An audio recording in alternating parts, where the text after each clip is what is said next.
السلام عليكم ورحمة الله وبركاته. ازيك يا حبايبي؟ عاملين ايه؟ رب تكونوا بخير. اهلا وسهلا بكم في قناتي وقناتكم حبي نفسك واهتمي بيها. وبرحب بكل اخواتي الجداد اللي دخلوا القناة، ويا رب يديمكم نعمة في حياتي، ووجودكم تاج على راس اي حد.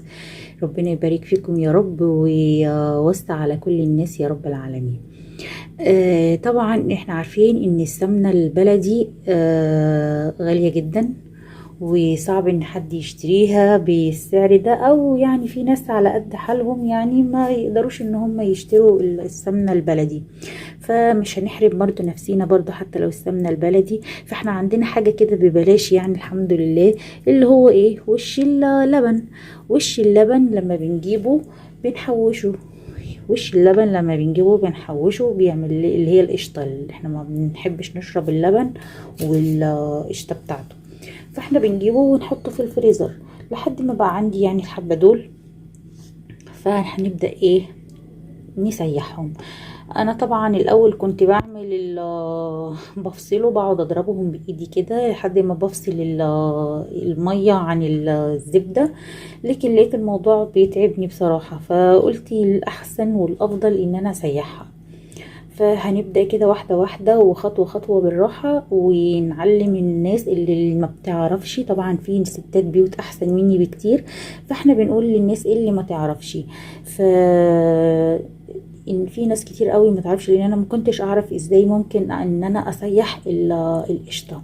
فهنبدأ دلوقتي واحدة واحدة كده، وإن شاء الله نسمي بسم الله ونصلي على الرسول. اللهم صل وسلم وبارك على سيدنا مولانا محمد.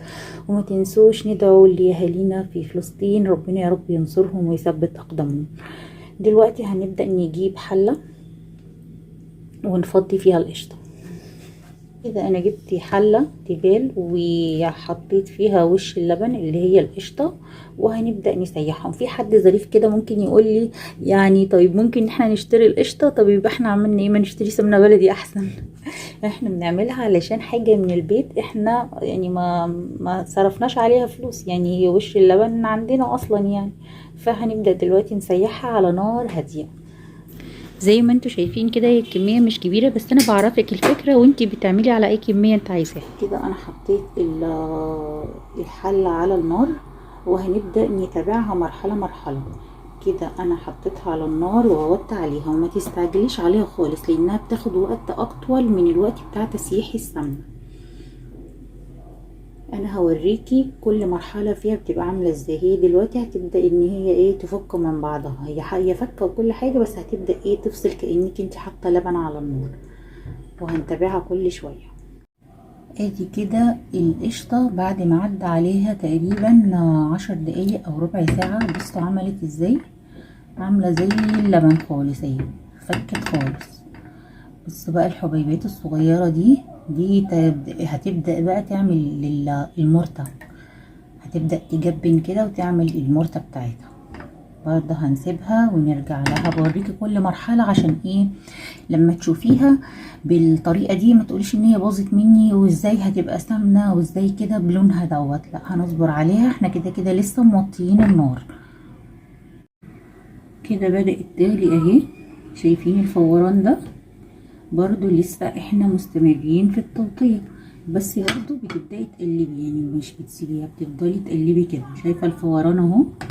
اهو هيبدأ بقى كل الفوران دوت بعد كده واحدة واحدة لحد لما نوصل للنتيجة اللي احنا عايزينها. برضو ما تقلقيش، هنفضل موطيين عليها.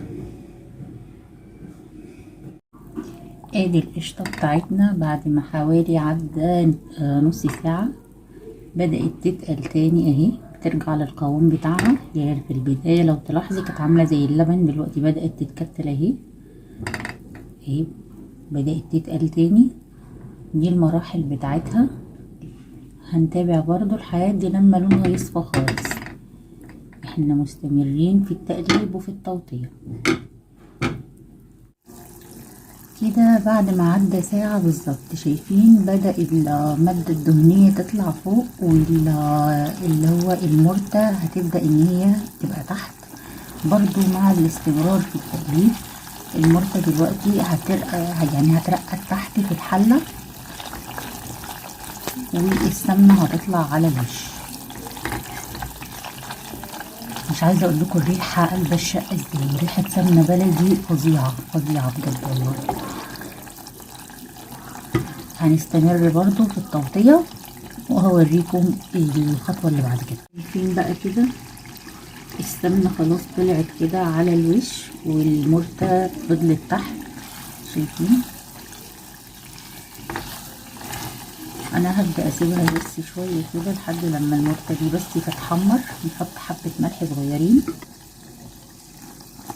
رشيت كده شوية ملح عشان المرتة بتاعتي تبقى مملحة.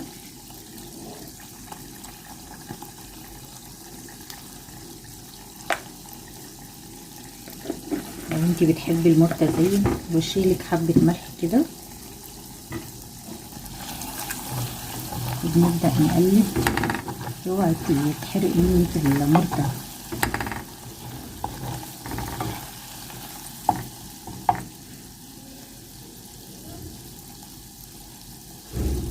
لو انتي اول مرة وخايفة يعني يبقى كده كفاية اوي، تصفيها وخلاص.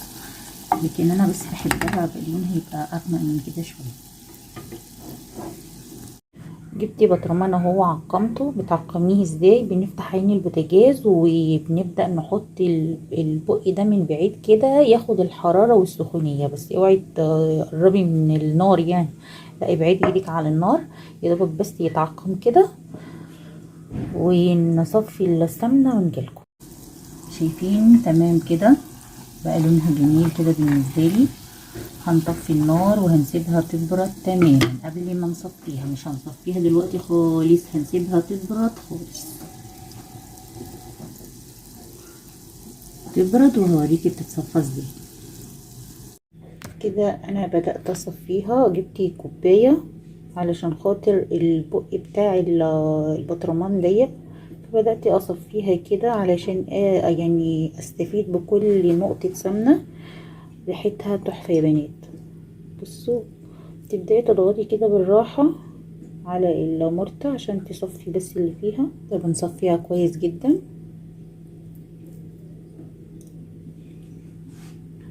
كده. صفينا السمنة اهي.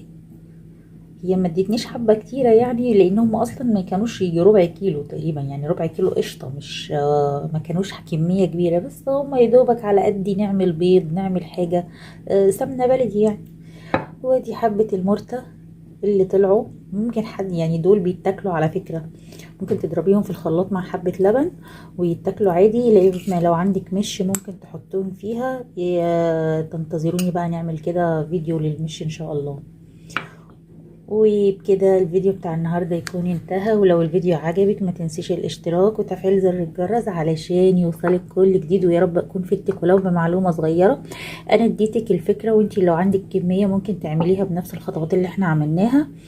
وادي المرتة، شفتوا نعمتها في الخلاط وحطيت عليها معلقة من اللبن. بصوا بقت ناعمة ازاي، زي اللي انتي بتجيبيها بالظبط من السوبر ماركت. لو عايزة تاكليها كليها، ولو عندك مش هوريكي الطريقة ان شاء الله في الفيديو الجاي ازاي بنعملها في المش. والسلام عليكم.